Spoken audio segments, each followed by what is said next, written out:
आज के इस वीडियो में आप सभी बच्चों का स्वागत है। आज हम क्लास 7 की पार्ट 4 को पढ़ेंगे। इस वीडियो में हम बचे हुए जो क्वेश्चन हैं उनको सॉल्व करेंगे। तो चलिए सॉल्व करते हैं। पिछली वीडियो क्लास में हमने यहाँ तक पढ़ लिया था। आज के इस वीडियो क्लास में हम B22 का क्वेश्चन आंसर करेंगे और पूरा आज यहाँ तक पूरा सॉल्व कर लेंगे। तो चलिए स्टार्ट करते हैं। इन सारे क्वेश्चनों को मैंने एक कॉपी में हल कर लिया है। तो चलिए स्टार्ट करते हैं। पहला क्वेश्चन है, who did not tell a kind word to the speaker. कौन एक भी दया का शब्द नहीं बोला स्पीकर से, ये जो कथावाचक है उनसे यानी कवि से। तो होगा प्राउड मैन यानी घमंडी आदमी ने। तो the proud man did not tell a kind word to the speaker, यानी स्पीकर से, कथावाचक से जो घमंडी आदमी था उसने ही एक दया का शब्द नहीं कहा था। दूसरा क्वेश्चन है बच्चों, what did the poor man give to the poet to it. क्या उस गरीब आदमी ने दिया कवि को खाने के लिए, यानी गरीब आदमी ने कवि को खाने के लिए क्या दिया था? तो रोटी दिया था बच्चों। तो लिखेंगे द पुअर मैन, गरीब आदमी ने, गिव ब्रेड, दिया था रोटी, द पोएट टू इट, कवि को खाने के लिए, यानी उस गरीब आदमी ने कवि को खाने के लिए रोटी दिया था। तीसरा क्वेश्चन है, what did the poor man do for the poet when he the poet ले इन वांट एंड ग्रीफ। क्या उस गरीब आदमी ने उस कवि के लिए किया था जब कवि दुख में, कष्ट में पड़ा था? The poor man watched day and night, gave bread to eat. उस गरीब आदमी जो था वो गरीब आदमी ने कवि की दिन रात देखभाल की और उसे खाने के लिए रोटी दिया। यानी ये जो गरीब आदमी था उसने कवि की देखभाल भी की और खाने के लिए रोटी भी दिया। अगला क्वेश्चन है B23 का, answer each of the flowing questions in not more than 15 words. यानी इन तीनों क्वेश्चनों का आंसर हमें 50 शब्दों में देना है। इसका सिर्फ 1 से 2 लाइन में देना था और इसका जो है 50 शब्द में आंसर देना है। ज़्यादा से ज़्यादा 50 तक हो सकते हैं या कम भी हो सकते हैं, 1-2। तो चलिए इन क्वेश्चनों को अब देखते हैं। क्वेश्चन है, how did the proud man help the poet when he was in deep sorrow. Do you like this way of helping a person in need. How मतलब कैसे, द प्राउड मैन उस घमंडी आदमी ने, हेल्प मीन्स मदद, उस घमंडी आदमी ने मदद कैसे की पोएट की, ये जो कवि हैं उनकी मदद घमंडी आदमी ने कैसे की? वैन जब, he was in deep sorrow जब वह यानी कवि गहरे दुख में था। तो उस घमंडी आदमी ने कवि की मदद कैसे की? जब वो यानी कवि अत्यंत दुख में था। डू यू लाइक दिस वे, क्या आप इस तरह से किसी की मदद करना, of helping a person in need, यदि किसी व्यक्ति को मदद की ज़रूरत होगी तो क्या आप इस तरह, जिस तरह घमंडी व्यक्ति ने मदद किया उस तरह आप मदद करना चाहेंगे, पसंद करेंगे? तो इसका आंसर है the proud man gave him gold. जो घमंडी आदमी था उसने उसे सोना दिया उस कवि को। बट लेकिन ही डिड नॉट इवन से ए काइंड वर्ड, लेकिन उसने नहीं एक भी दया का शब्द कहा। यानी घमंडी आदमी ने सोना तो दिया, लेकिन उससे कवि से एक भी दया का शब्द नहीं कहा। No, I don't like this way of helping a person in need. नहीं, मैं किसी व्यक्ति को यदि ज़रूरत होगी मदद के लिए तो इस घमंडी व्यक्ति की तरह उसे पैसे देकर मदद नहीं करूँगा, बल्कि उसी के मदद जो है उसकी अच्छी तरह से देखभाल करके सहानुभूति से करूँगा। दूसरा क्वेश्चन है, sympathy can not be compared with gold. यानी सिंपैथी को जो है कंपेयर्ड यानी तुलना सोने से नहीं कर सकते। एक्सप्लेन कीजिए, समझाइए। Sympathy can never be compared with gold, यानी सिंपैथी ये सहानुभूति को कभी भी तुलना गोल्ड के साथ, सोने के साथ नहीं कर सकते हैं। Gold is precious but it is less precious than sympathy. Gold कीमती है, लेकिन सिंपैथी किसी की सहानुभूति की तुलना में कम कीमती है। Sympathy is a heaven's gift. जो सिंपैथी है, सहानुभूति है, वो स्वर्गिक उपहार है, स्वर्गिक उपहार है। Gold can be purchased, it can be sold. सोना को जमा कर सकते हैं और उसे खरीद भी सकते हैं। जैसे सुनार के यहाँ जाते हैं तो उस सोने को हम खरीद भी सकते हैं, या हमें किसी काम के लिए पैसे की ज़रूरत है तो सोने को गिरवी रख कर उसको उस सोनार को दे के पैसे भी ले सकते हैं। It can be paid back, उसे वापस भी लौटा सकते हैं। बट हेवेनली सिंपैथी, लेकिन स्वर्गिक सहानुभूति है, can not be paid back, वापस लौटाई नहीं जा सकती। It is greater than gold, यह सोना से कहीं ज़्यादा कीमती है। तो चलिए अगला क्वेश्चन है, have you ever shown sympathy to anyone? If yes, give details. क्या आपने कभी सहानुभूति दिखाई है किसी के लिए?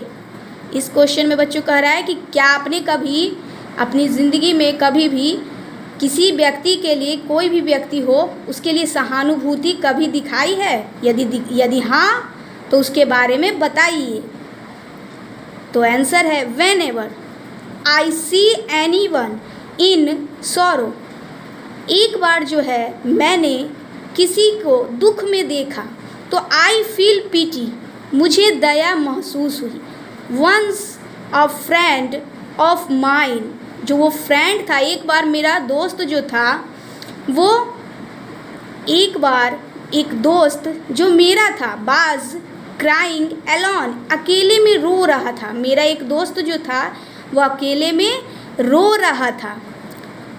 ही वॉज अनलेबल टू पे हिज स्कूल फीस, वह जो था अनलेबल था, असमर्थ था, पेमेंट्स चुकाने में, हिज स्कूल फीस, अपने स्कूल के फीस को चुकाने में जो है वो असमर्थ था, पैसा नहीं चुका सकता था अपने स्कूल फीस का।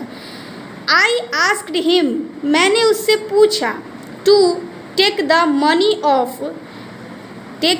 Money of mine which I had saved as my pocket money.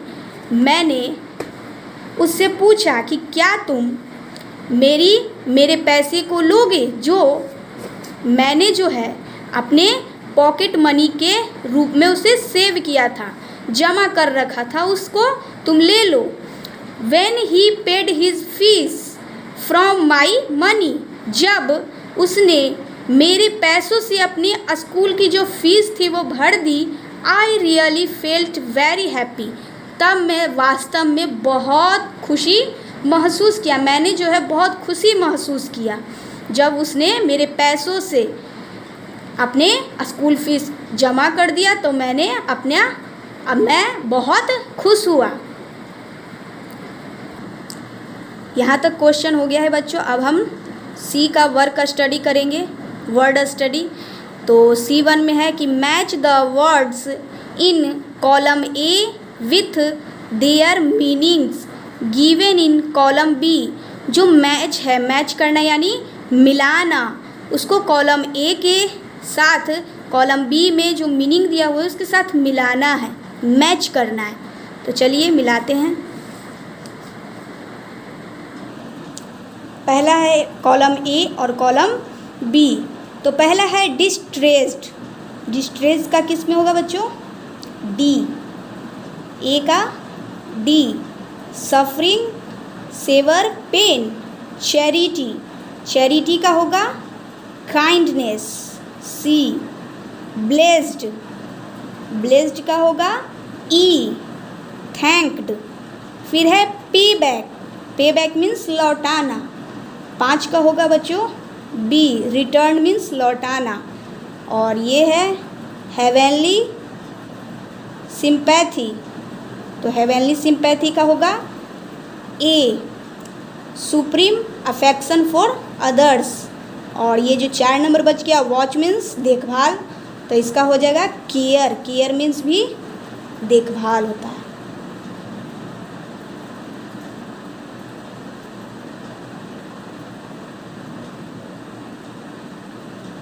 उसके बाद C2 का है, C2 का है look at the rhyming words given below. Below मतलब नीचे, नीचे जो दिए गए शब्द हैं उसी की तरह हमें ये जो रिक्त स्थान दिए हैं फिल इन द ब्लैंक्स उनको भरना है। जैसे गोल्ड, उसी के जैसा मिलता जुलता शब्द लिखते हैं, उसी को बोलते हैं राइमिंग वर्ड। जैसे गोल्ड, कोल्ड, बोल्ड, मोल्ड, कुछ भी बना सकते हैं। इसमें बनाया हुआ है हियर्ड, बर्ड। तो उसी प्रकार हमें वे का बनाना है कि इसी की जैसे बोलने में इसी की तरह लगे। जैसे वे का हम बना लेते हैं बच्चों रे। रे मीन्स किरण, वे मीन्स रास्ता। तो RAY वे, रे। वे और रे पढ़ने में एक जैसा लग रहा है, उसी को बोलते हैं राइमिंग वर्ड्स। दूसरा है ग्रे। तो ग्रे की जैसा हम बना लेते हैं pray, PRAY, pray. Grey, pray. तीसरा है पेन, तो इसका बना लेते हैं मेन, MAIN, मेन। फिर चौथा है एयर, तो एयर का बना लेते हैं केयर। हमें मीनिंग सेम टू सेम नहीं लिखना है, बल्कि बोलने में जो एक जैसा लगे, तो हम एक से ज़्यादा और कोई भी इसकी जगह बना सकते हैं जो बोलने में एक जैसा लगे। जैसे एयर, केयर। लुक तो बना लेते हैं बुक। हुक भी बना सकते हैं, शुक भी बना सकते हैं। उसके बाद है 6 में स्लो, तो स्लो का हो जाएगा फ्लो। और भी बना सकते हैं glow, bed, net, man, pan, sun, run. तो इसी तरह बनाना था। अब जो है हम ई नंबर का क्वेश्चन सॉल्व करेंगे। तो लिखा हुआ है कि राइट, कंपोजिशन है write 4 to 5 sentences on sympathy is a virtue. इस सिंपैथी के बारे में हमें 4 से 5 लाइन लिखना है कि आखिर ये इस सिंपैथी के बारे में हमें 4 से 5 लाइन अपने आप लिखना है। तो चलिए लिखते हैं।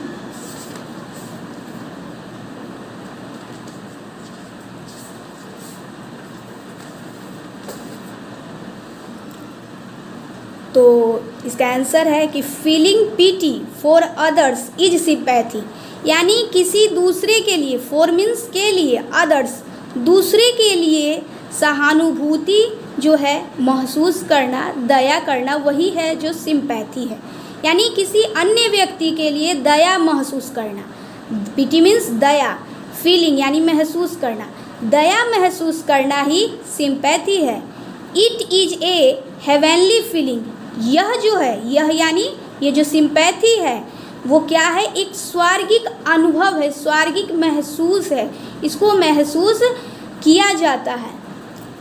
The heart that possesses sympathy is praised, जो सिंपैथी है उसको हृदय से महसूस किया जाता है और उसका उपयोग कर किसी व्यक्ति की भलाई देखभाल करने के लिए सिंपैथी का यूज किया जाता है। Why all and loved by God, और जो सब जो होता है वो भगवान के द्वारा प्रेम किया जाता है। Sympathy is a beautiful feeling, sympathy जो है एक सुंदर सा महसूस करने वाला, जिसे देखा नहीं जाता बल्कि महसूस किया जाता है। ऑन द अर्थ, इस पृथ्वी पर सिंपैथी जो है उसे ना ही देखा जाता है ना ही छुआ जा सकता है, बल्कि सिर्फ महसूस किया जा सकता है। Sympathy is most precious, sympathy जो है वो सबसे ज़्यादा कीमती है।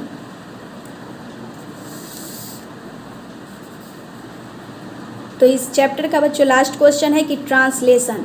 तो translate the flowing stanza into Hindi, यानी इस जो पैराग्राफ दिया हुआ है उसका हमें हिंदी में कन्वर्ट करना है इस इंग्लिश को। तो लिखा हुआ है, how shall I pay him back for all he did to me, oh gold is great but greater far is heavenly sympathy. तो इस पैराग्राफ का बच्चों मैंने हिंदी पहले वीडियो में बता दिया था। इस चैप्टर का पार्ट 1 में ही इस पैराग्राफ का मैंने बता दिया था हिंदी, आप वहाँ से इसका हिंदी भी लिख सकते हैं। तो यदि ये वीडियो आप लोगों को अच्छा लगे तो प्लीज़ लाइक कीजिए, सब्सक्राइब कीजिए और अपने दोस्तों के साथ इसे शेयर कीजिए। Thanks to watching video.